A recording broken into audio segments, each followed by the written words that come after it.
ये जो आप लोग देख रहे हैं, झारखंड सरकार ने 23 दिसंबर को कैबिनेट में पारित किया था और इसको 2 जनवरी 2026 को इन्होंने नोटिफाइड कर दिया, मतलब लागू कर दिया।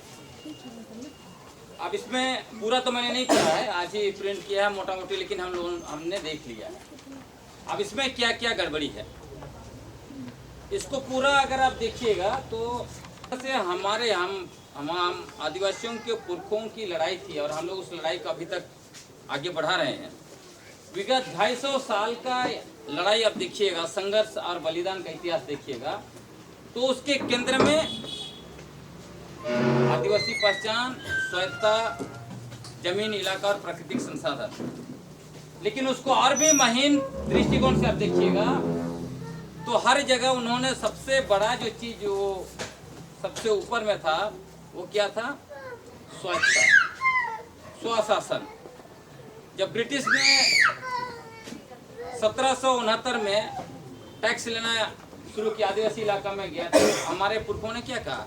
ये इलाके हमारे हैं, हम सरकार को नहीं पहचानते, हमारा अपना सरकार है, जमीन अपना है, सरकार भी अपना है। और उसको और भी थोड़ा सा आगे समझना है तो संताल हुल 60,000 संताल मिलके कहा कि ये इलाके हमारे हैं, यहाँ तुम्हारा शासन चलने हम नहीं देंगे। और अबुआ दिखमुसुम अबुआ राइज के सपने के साथ झारखंड निर्माण हुआ। मारांगम के जयपाल से मुंडा ने उस नारे को उस लेवल पर लेके गए जो मुंडा इलाके में क्या था? अबुआ हतुरे अबुआ राइज। और इधर जो है कि धरती बाबा बिरसा मुंडा है, उन्होंने क्या कहा था? अबुआ राज हिजुआ दिकुआ राइज सेनोआ, है ना। और जब अलग झारखंड राज्य का भी यही था, आप सोचिए कि जो राज्य का निर्माण अबुआ दिसुम अबुआ राइज के नारे के बदौलत हुआ, उस राज्य में 25 साल के बाद पेशा नियमावली लागू हुआ और उसमें भी क्या है? अबुआ दिसुम अबुआ राइज को जो है उसका ताबूत पे आखिरी कील जो है कि मार दिया गया है। ये नियमावली वही करता है। मतलब ये नियमावली एक तरह से देखेंगे तो हमारे जितने वीर शहीद, जो सबसे पहले आप भूमिज लोगों का देखते होंगे, वीर शहीद भूमिज रघुनाथ सिंह भूमिज, बाबा तिलका मांझी, उधर सिंगराय बिंद्राय से लेके आपका सिद्धू कान्हू से लेके आ जाइए, धरती बाबा बिरसा मुंडा के बाद भी आ जाइए, हमारा खूंटी में अब्राहम मुंडू शहीद हुए, पत्थलगड़ी आंदोलन में और एक बिरसा शहीद हुए। तो ये सारे शहीदों का एक तरह से अपमान है, ये इस तरह से नियमावली देना। जब स्वशासन ही नहीं है तो आप अलग से पेशा कानून बोल के नियमावली बोल के क्यों लागू कर रहे हैं? पंचायत कानून ऑलरेडी लागू था ना। आपने अनुसूचित क्षेत्र में संविधान का अनुच्छेद 243 M1 M4B और 244(1) और 254 का उल्लंघन करके JPRA आपने थोपी दिया था। फिर इसको लाने का क्या मतलब है? जब आप सोचिए कि 29 जुलाई 2024 को माननीय झारखंड हाईकोर्ट ने क्या आदेश दिया था राज्य सरकार को? उन्होंने आदेश दिया था कि आप पेशा की नियमावली बनाइए, पैरा 12 पढ़ना चाहिए इनको। और उसमें माननीय हाईकोर्ट ने कहा था कि चूंकि JPRA पेशा के अनुरूप नहीं है, इसीलिए ये पिटीशन यहाँ पर है। और इन लोगों ने क्या बनाया है? खिचड़ी बनाया है, उसमें भी JPRA को ओवरशेडो कर दिया। मतलब पेशा के ऊपर झारखंड पंचायत राज अधिनियम को बैठा दिया। मतलब पेशा कानून को झारखंड पंचायत राज अधिनियम संचालित करेगा। क्या हम लोग इसको स्वीकार करेंगे? मतलब एक केंद्र का कानून को विधानमंडल जो असंवैधानिक तरीके से बनाया है कानून, कैसे संचालित कर सकता है? अब इसके कुछ प्रोविजन को आप देख लीजिए। पेशा कानून का मूल मकसद क्या है? पेशा कानून का मूल मकसद है हमारे पारंपरिक स्वशासन व्यवस्था को शासन की शक्ति और अधिकार देना। ये नियमावली को देखेंगे तो वो ठीक उसी तरह है जिस तरह से सरकार को हम अबुआ सरकार तो बोलते हैं कि अबुआ सरकार है क्या, उसी तरह ये पेशा नियमावली है, लेकिन पेशा का है नहीं।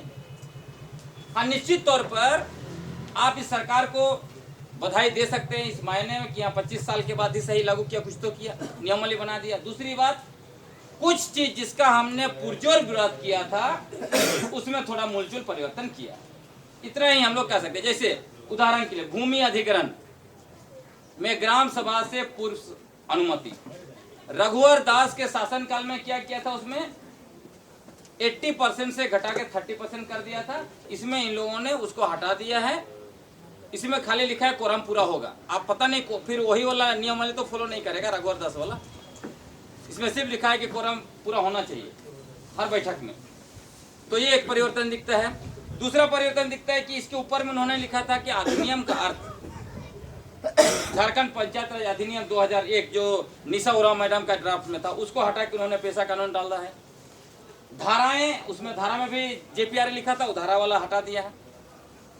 लेकिन बाकी चीजों को देखेंगे तो बहुत कुछ चीजें, एक चीज आप बहुत इंटरेस्टिंग है जिसको आप देखिएगा, चुटिया नागपुर आज भी 22 पढ़ा कंपार्ट मुंडा है ना, कंपार्ट मुंडा 22 पढ़ा है, क्या मान के चलता है वो लोग, ये मान के चलते हैं कि पूरा चुटिया नागपुर में उनका शासन चल रहा है, मुंडाओं का शासन चल रहा है ना। बड़ा राजाओं का जितना सभा में जाएंगे वो ये मानते हैं कि उनका शासन चल रहा है। लेकिन यहाँ पे क्या कर दिया उनको, हमारे पढ़ा राजाओं का, मानकी का जितने भी ऊपर पद में हैं सबके अधिकार अबुआ सरकार ने सीज कर दिए हैं इसके द्वारा। इसमें क्या लिखा है मैं आपको पढ़ के सुनाता हूँ। पारंपरिक ग्राम सभा से उच्च स्तर बहुस्तरीय की सभा, उसको क्या अधिकार दिया है, ग्राम सभा से उच्च स्तर की सभा केवल पारंपरिक ग्राम सभा के निर्णय के अपीलीय संस्था होगी या विवादों का निपटारा करेगी। आपने ग्राम सभा में निर्णय नहीं ले पाया, कोई विवाद को सेटल नहीं कर पाया, उसी को करेंगे, उनके अलावा उनका कोई अधिकार नहीं है। बताइए इतना, इससे बड़ा कोई अपमान हो सकता है हमारे पढ़ा राजा, मानकी और बाकी जो भी स्तर पर पारंपरिक शासन व्यवस्था के जो मूल अगुआ हैं, क्या बोलते हैं आप लोग, क्या इस अपमान को आप लोग बर्दाश्त करेंगे, स्वीकार करेंगे? हैं? भाई पढ़ा राजा लोग हम लोग का अगुआ है कि नहीं है, और उनका अधिकार सीज कर दिया। अगर ग्राम सभा नहीं सकेगा तब उनके पास जाएगा, नहीं तो वो यूजलेस, उनका कोई काम नहीं। पीड़ का राजा तो वही है। हाँ, पीड़ का राजा जो है उसका अधिकार को इन लोगों ने छीन लिया इसके द्वारा। इनको कौन सा छीनने का अधिकार दिया है? मतलब इनको पूछना चाहिए पेशा कानून में एक्सेप्शन और मॉडिफिकेशन दिया, उसका क्या अर्थ है? सरकार हमें बताए एक्सेप्शन और मॉडिफिकेशन का। इतने सारे ब्यूरोक्रेट बैठे हैं, चोर लोग, क्या ये लोग बता पाएंगे हम लोग को? मतलब ये पूरा व्यवस्था किया है, पंचायत द्वारा लूट जारी रहेगा उसके लिए। अब इसमें देखिए सचिव से अभिप्रेत है ग्राम पंचायत का सचिव, हाँ पंचायत का सचिव आपका मालिक होगा, याद रखिएगा। मतलब सरकार हमें नियंत्रण करके रखेगी। मानकी का पोस्ट जो है हाँ। वो ग्राम सचिव लेंगे। हाँ, मतलब ग्राम सभा का सचिव जो एक सरकारी अधिकारी होगा, कहीं से बिहार, यूपी, बंगाल कहीं से नौकरी करने के लिए आएगा, वो आपका ग्राम सभा को संचालित करेगा। ये है अबुआ सरकार की देन। अब इसमें देखिए ग्राम सभा का अर्थ क्या होगा। जब पेशा कानून में ऑलरेडी ग्राम सभा का अर्थ बताया गया है कि एक जो टोला भी होगा वो भी ग्राम सभा होगा। इसमें क्या बोलता है, ग्राम सभा से अभिप्रेत है झारखंड पंचायत राज अधिनियम 2001 की धारा 3 में परिभाषित। क्यों झारखंड पंचायत राज अधिनियम बना रहे हो झारखंड सरकार, अबुआ सरकार? झारखंड पंचायत राज अधिनियम में परिभाषित ग्राम सभा को हम क्यों लेंगे जब पेशा कानून में खुद परिभाषित है? इसमें जानते हैं क्या होगा, जैसे ही मान लीजिए भूमि अधिग्रहण करना है, कोई गांव में देखिएगा 7-7 टोला है, बहुत दूर दूर का है, तो मान लीजिए कोई टोला 3 किलोमीटर दूर है, उस गांव में भूमि अधिग्रहण होगा, तो बाकी टोला के लोगों को क्या लेना देना है? झगड़े भी हो सकते हैं, तो बाकी टोला वाले बोलेंगे हाँ हम दे रहे हैं, खत्म हो गया, कोरम पूरा हो गया, आपका जमीन गया। दूसरा, टोला में जो हाथू मुंडा होंगे उनका अधिकार का क्या मतलब है? मतलब जो मेन जो हाथू मुंडा होगा उसका खाली अधिकार मान होगा और टोला वालों का कोई वैल्यू नहीं होगा। क्या मतलब है? क्या बोलते हैं, सही बनाया है? बिल्कुल गलत बनाया है। उसी तरह ग्राम पंचायत की कार्यकारिणी समिति है, वही सब कुछ को संचालित करेगा। मतलब आप योजना बनाइएगा, आप अनुमोदन कीजिएगा, और आप जो है कि वो लोग खर्च करेंगे, उसका भी जो है वैलिडेशन आप देंगे कि सही से खर्च किया है कि नहीं किया है, लेकिन वो लागू करेंगे उसको। क्यों ऐसे किया है? वो इसीलिए ऐसे किया है कि आपके विकास के नाम पर आ रहा जो पैसा उसका लूट जारी रहे। नौकरशाह लोग आपका पैसा को खाना चाहता है, इसीलिए ऐसा व्यवस्था दिया है। और ये लोग क्या करेगा, जैसे उदाहरण के लिए मैं आपको बताता हूँ, आप पता कर लीजिए ना, जितने लोग वार्ड सदस्य पंचायत समिति रहे या उनका योजना संचालित किया उनसे बात कीजिए। एक वार्ड सदस्य मतलब पंचायत समिति का सदस्य को 2.5 लाख का एक योजना मिला, मान लीजिए आपको नाली बनाने का। क्या करता है उसमें से, मान लीजिए आप गांव का है, आपने ले लिया योजना पंचायत समिति से, क्योंकि पंचायत समिति तो डायरेक्ट नहीं लागू कर सकता। परसेंट 10% आप पंचायत समिति को देंगे, मुखिया को 10% देंगे, जेई को जूनियर इंजीनियर को 5% देंगे, तभी वो पास करेगा। उसके बाद जो है कि आप वीडियो को 5% देंगे, वीडियो को ऑफिस में बैठता है, कंप्यूटर ऑपरेटर तक को जो है कि यहाँ पे पैसा देना, घूस देना पड़ता है 2%। आपका 2.5 लाख का योजना घट के जो है कि 1.5 लाख का हो जाएगा। उसके बाद 50,000 आप बचाना चाहिएगा, आपका असली योजना 1 लाख का हुआ। कितना दिन टिकेगा वो नाली जो आपने 1 लाख का बनाया है? समझ रहे कितना लूट। जब एक छोटा सा योजना में इतना लूट है तो एक एमएलए का योजना के बारे में आप कल्पना कीजिए, एक एमपी का योजना के बारे में आप कल्पना कीजिए कि कितना लूट रहे हैं ये लोग आपका विकास के नाम से आए हुआ पैसा। और जब वो एक तो पैसा खाया, परसेंटेज खाया, उद्घाटन करने आएंगे और अपना नेम प्लेट भी डालेंगे। बेशरम लोग विकास का पैसा उसका पॉकेट मारे किया और नाम भी डाल रहा है, जैसे आपका बाप का घर से पैसा जाके लेके हम वहाँ नाली बनाए हैं, रोड बनाए हैं, चापाकल बनाए हैं। क्या ऐसा व्यवस्था को चलने देंगे हम लोग? हम लोग संवैधानिक तरीके से लड़ेंगे कि पैसा कानून का जो मकसद है, पारंपरिक ग्राम सभाओं को शासन की शक्ति और अधिकार देना है, वही करना होगा, नहीं तो हम लोग करने नहीं देंगे। क्या बोलते हैं, है ना? आप बताइए इसमें।